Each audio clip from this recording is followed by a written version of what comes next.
여러분, 삼성전자 주식 얼마나 사셨나요? 요즘 주변에서 몇백, 아니 몇천만 원 벌었다는 이야기 자주 들리지 않으십니까? 오늘 뉴스에서는 삼성전자 주식으로 10억을 벌었다는 개인 투자자 이야기까지 나왔습니다. 예전엔 남 얘기 같았던 말이 이제는 현실이 됐습니다. 삼성전자는 2025년 4분기 영업이익 20조 원을 기록했습니다. 한국 기업 역사상 처음 있는 일입니다.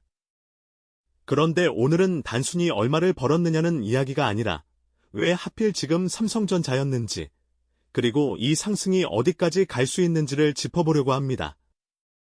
이런 큰 흐름을 놓치지 않으시려면 지금 영상에 좋아요 한번 눌러주시고 구독도 함께 해주시면 앞으로 중요한 경제 이슈를 계속 정리해서 전해드리겠습니다. 그럼 계속 보겠습니다.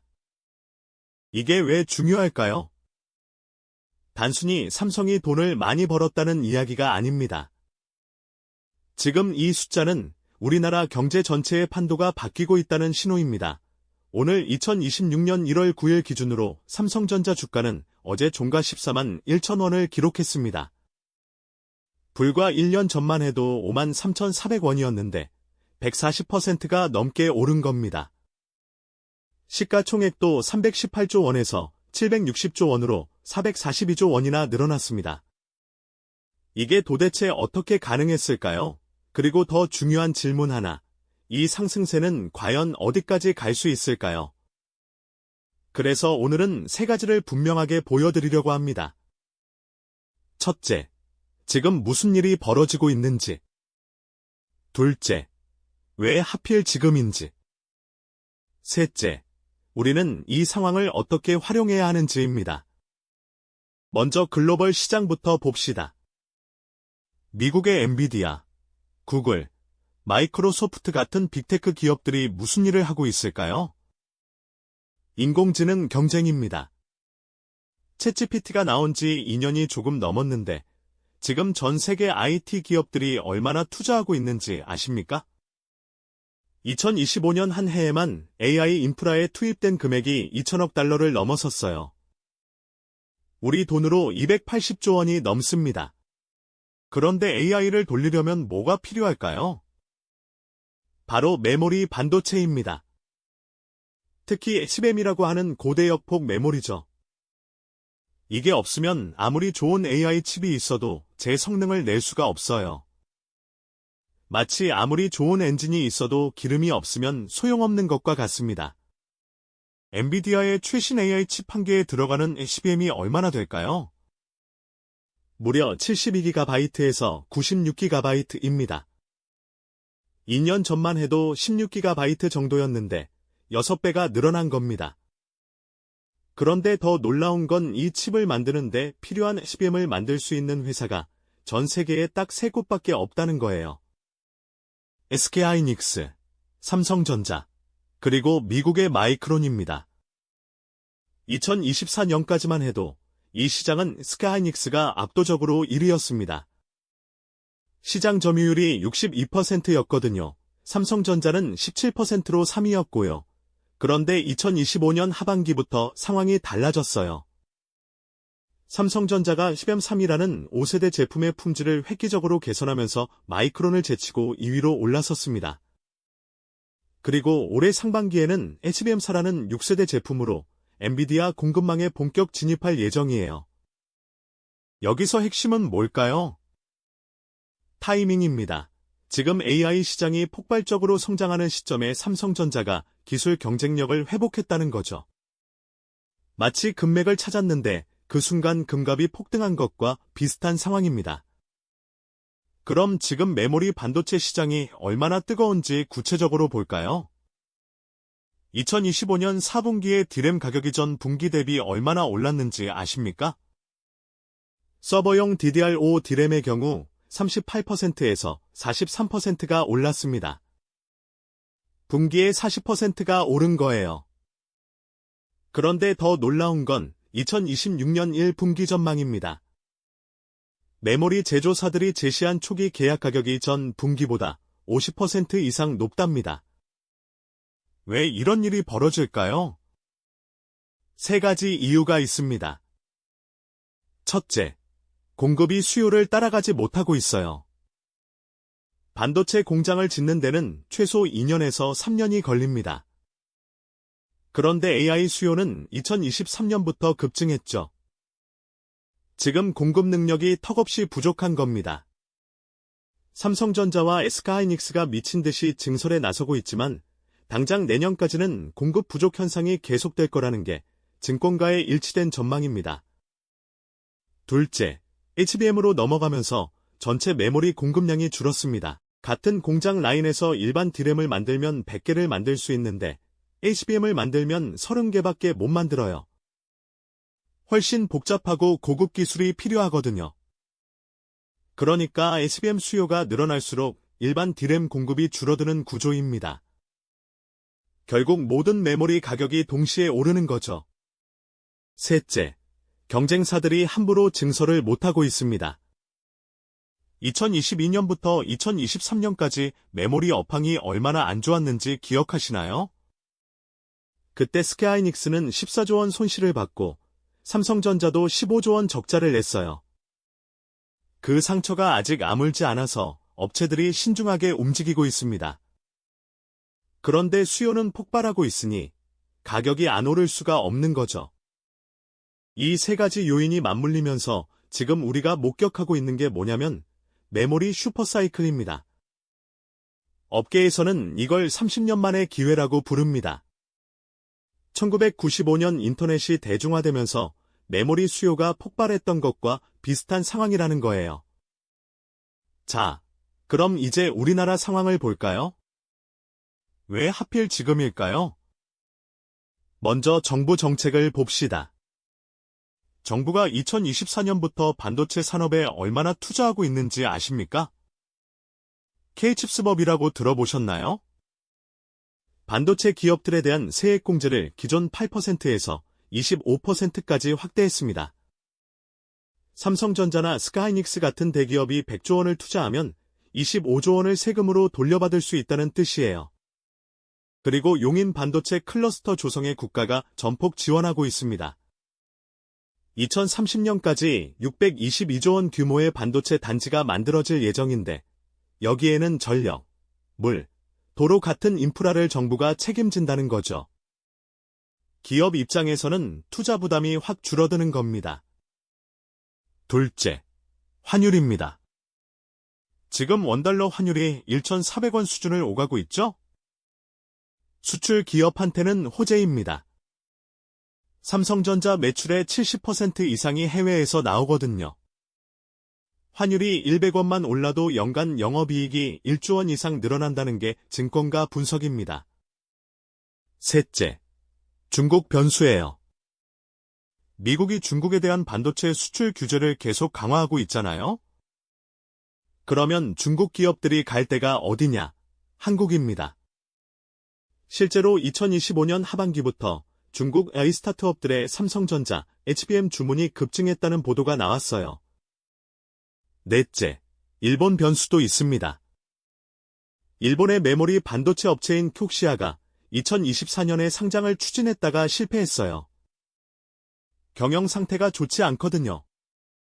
마이크론도 HBM 사양산 시점이 2026년 2분기로 예정되어 있어서 상반기까지는 한국 기업들이 시장을 독식할 수 있는 구조입니다. 이 네 가지 요인이 동시에 작용하면서 지금 이 순간이 만들어진 겁니다. 그런데 여기서 끝이 아니에요. 더 놀라운 건 앞으로의 전망입니다. 증권가에서는 삼성전자의 2026년 영업이익을 얼마로 보고 있을까요? 컨센서스, 즉 증권사들의 평균 전망치가 107조 원입니다. 지난해가 43조 5천억 원이었으니까 2.55배가 늘어난다는 겁니다. 그런데 공격적인 증권사들은 어떻게 보냐면 노무라 증권은 133조 원, 흥국증권은 129조 원까지 봅니다. 왜 이렇게 낙관적일까요? 몇 가지 근거가 있어요. 첫째, HBM 출하량이 폭발적으로 늘어납니다. KB증권 분석에 따르면 삼성전자의 2026년 HBM 출하량이 112억 기가바이트로 전년 대비 3배 증가할 거래요. 그중 절반이 HBM4입니다. HBM3 이 가격이 기가바이트당 13달러에서 16달러인데 HBM4는 20달러가 넘을 것으로 예상됩니다. 더 비싸게 팔 수 있다는 거죠. 둘째, 범용 D램 가격도 계속 오릅니다. 서버용 DDR5 D램 가격이 지금 기가바이트당 13달러인데 2026년 말에는 18달러까지 오를 거라는 전망이 나와요. 삼성전자는 D램 생산 능력이 전 세계 1위입니다. 월 70만 장을 찍어내거든요. 스카이닉스가 50만 장인데 말이죠. 가격이 오르면 삼성전자가 가장 큰 수혜를 봅니다.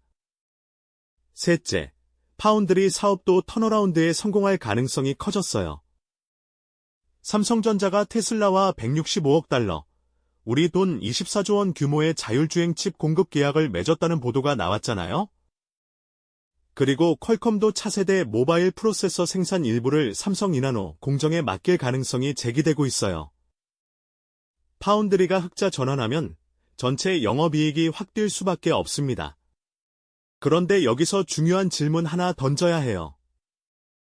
정말 이 호황이 지속될까요? 역사를 돌아봅시다. 반도체 업황은 사이클이 있어요.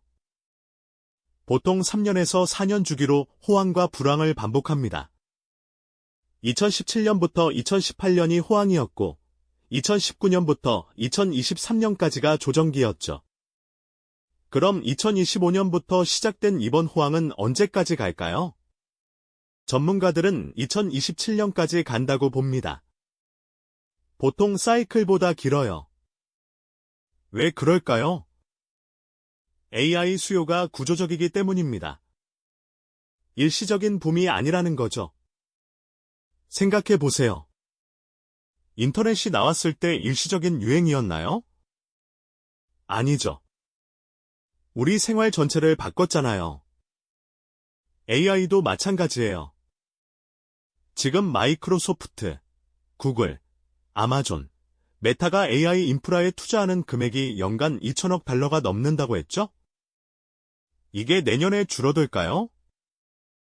오히려 늘어날 겁니다. 오픈AI가 GPT-5를 개발하려면 훈련 비용이 1조 원이 넘는다고 해요. 구글도 제미나이 2.0을 만드는데 비슷한 금액을 쓸 거고요. 이 경쟁은 이제 시작입니다. 누가 먼저 진정한 범용 인공지능, AGI를 만드느냐의 싸움이거든요.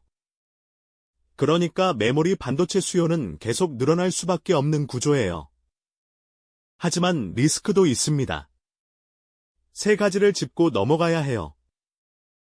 첫째, 중국의 추격입니다. MTC라는 중국 반도체 회사가 있어요. 낸드 플래시에서는 이미 삼성전자를 위협하는 수준까지 왔습니다. HBM에서도 연구개발을 맹렬하게 하고 있어요. 중국 정부가 반도체 자급률을 70%까지 올리겠다고 했거든요. 지금은 30% 수준인데 말이죠. 2027년부터 2028년쯤 되면 중국 업체들이 본격적으로 시장에 뛰어들 가능성이 있습니다. 둘째, 공급 과잉 리스크예요. 지금 삼성전자와 스카이닉스가 공격적으로 증설하고 있잖아요.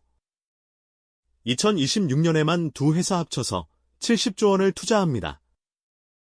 그런데 2027년 하반기쯤 되면 이 증설 물량이 본격적으로 나오기 시작해요. 만약 그때 AI 수요 증가세가 주춤하면 순식간에 공급 과잉으로 가격 폭락이 올 수 있어요. 2018년 하반기에 그런 일이 있었거든요. 셋째, 지정학적 리스크입니다. 미중 갈등이 격화하면 어떻게 될까요? 삼성전자 매출의 30% 이상이 중국에서 나옵니다. 중국 정부가 보복 조치로 한국 반도체에 대한 규제를 강화할 수도 있어요. 실제로 2024년에 중국이 한국산 반도체 사용을 제한하는 정책을 검토한다는 보도가 나왔었잖아요. 이 세 가지 리스크를 감안하면 무작정 낙관만 할 수는 없습니다. 그럼 우리는 어떻게 해야 할까요? 투자 관점에서 세 가지 전략을 제시하겠습니다. 첫 번째 전략, 분할 매수입니다. 지금 삼성전자 주가가 14만 원 선이에요. 증권가 평균 목표 주가가 17만 원입니다. 상승 여력이 20% 정도 있다는 뜻이죠. 그런데 단기적으로는 변동성이 클 수 있어요. 1월 8일 실적 발표 이후 주가가 반응하는 걸 보면 이미 많이 오른 상태라 차익 실현 매물이 나올 가능성도 있습니다. 그러니까 한 번에 들어가기보다는 14만 원, 13만 5천 원, 13만 원 이렇게 단계적으로 매수하는 게 안전합니다. 목표는 2026년 하반기입니다. 그때쯤 되면 HBM4 출하량이 본격적으로 늘어나고 파운드리 흑자 전환 가능성도 확인될 거예요. 두 번째 전략, 리밸런싱입니다. 삼성전자만 보지 마세요. 스카이닉스도 동시에 봐야 합니다. 지금 스카이닉스는 HBM 점유율 1위죠. 그런데 삼성전자가 따라잡고 있어요. 2026년 중반쯤 되면 시장 점유율이 삼성 35%, 하이닉스 50% 정도로 좁혀질 거라는 전망이 있어요. 그럼 어떻게 하는 게 좋을까요? 삼성전자와 SK하이닉스를 6대4 또는 5대5로 분산 투자하는 겁니다. 삼성전자는 범용 메모리에서 강점이 있고 SK하이닉스는 HBM에서 앞서 있으니까 둘 다 가져가면 리스크를 줄이면서 수익은 극대화할 수 있어요. 세 번째 전략, 이익 실현 타이밍을 정해놓으세요. 욕심을 부리면 안 됩니다. 삼성전자 주가가 17만 원 가면 30%, 18만 원 가면 30%, 이런 식으로 단계적으로 수익 실현하는 겁니다. 절대 20만 원, 25만 원 이런 데까지 기다리면 안 돼요. 왜냐하면 반도체 사이클은 생각보다 빨리 꺾입니다. 2018년 3분기에 삼성전자가 17조 5천억 원 영업이익을 냈을 때 주가가 얼마였는지 아세요? 5만 2천 원이었어요. 그런데 6개월 후에는 4만 원 밑으로 떨어졌거든요. 업황이 꺾이면 순식간입니다. 그러니까 2026년 상반기에 1차 이익 실현, 하반기에 2차 이익 실현, 이렇게 계획을 세우고 철저하게 지키는 게 중요해요. 특히 2026년 3분기 실적 발표 전후가 중요합니다. 그때 HBM4 출하량이 기대에 미치지 못하거나 범용 메모리 가격 상승세가 둔화되는 신호가 나오면 과감하게 비중을 줄여야 해요. 그런데 단기 투자가 부담스러우신 분들도 계시죠? 그럼 장기 관점에서는 어떻게 봐야 할까요? 삼성전자는 여전히 대한민국을 대표하는 기업입니다. 코스피 시가총액의 20%를 차지해요. 국민연금이 가장 많이 보유한 종목이기도 하고요. 그리고 배당주로서의 가치도 있습니다. 삼성전자가 2026년에 영업이익을 100조 원 넘게 벌면 배당도 늘어날 겁니다. 지금 배당 수익률이 2% 초반인데 3%까지 올라갈 가능성이 있어요. 연금 자산처럼 장기로 가져가는 분들한테는 나쁘지 않은 선택이에요. 그리고 한 가지 더, 삼성전자의 진짜 가치는 파운드리에서 나올 수도 있습니다. 지금은 메모리가 대부분의 이익을 만들고 있지만 파운드리가 성공하면 완전히 다른 차원의 회사가 됩니다. TSMC를 보세요. 시가총액이 1천조 원이 넘어요. 왜 그럴까요? 파운드리는 메모리보다 마진이 높고 고객사와의 관계도 더 끈끈하거든요. 삼성전자가 2나노 공정에서 수율을 안정화하고 주요 고객을 확보하면 밸류에이션이 지금보다 훨씬 높아질 수 있어요. 증권가에서 삼성전자 목표 시가총액을 1천조 원으로 보는 이유도 여기에 있습니다. 메모리와 파운드리, 두 축이 모두 성공하면 가능하다는 거죠. 물론 쉽지는 않을 겁니다. TSMC를 따라잡으려면 최소 5년은 걸릴 테니까요. 하지만 가능성은 충분합니다. 여러분, 오늘 제가 드린 말씀 정리하겠습니다. 첫째, 지금 일어나고 있는 일은 30년 만의 메모리 슈퍼사이클입니다. AI 혁명이 반도체 수요를 폭발시키고 있고 그 중심에 삼성전자가 있어요. 둘째, 이 호황은 최소 2027년까지 이어질 가능성이 큽니다. AI 수요가 구조적이기 때문이죠. 하지만 리스크도 분명히 있어요. 중국의 추격, 공급 과잉 가능성, 지정학적 불확실성을 항상 염두에 둬야 합니다. 셋째, 투자 전략은 분할 매수, 분산 투자, 단계적 이익 실현입니다. 욕심 부리지 말고 계획을 세우고 그 계획을 지키세요. 2026년은 한국 반도체 산업의 역사적인 해가 될 겁니다. 삼성전자와 SK하이닉스가 동시에 100조 원 영업이익 시대를 열 수도 있어요. 우리 경제 전체가 반도체로 먹고 사는 구조에서 이건 엄청난 기회입니다. 하지만 기회는 준비된 자에게만 옵니다. 맹목적인 낙관도, 과도한 비관도 금물이에요. 냉철하게 시장을 분석하고 자신만의 투자 원칙을 세우고 그걸 지켜나가는 것, 그게 이 격변의 시기를 현명하게 헤쳐나가는 방법입니다. 오늘 제 이야기가 도움이 되셨다면 지금 바로 구독과 좋아요 부탁드립니다. 구독하시면 삼성전자, 반도체, 환율, 한국 경제 흐름까지 중요한 이슈들을 놓치지 않고 정리해서 전해드립니다. 다음 영상에서 더 중요한 이야기로 찾아뵙겠습니다.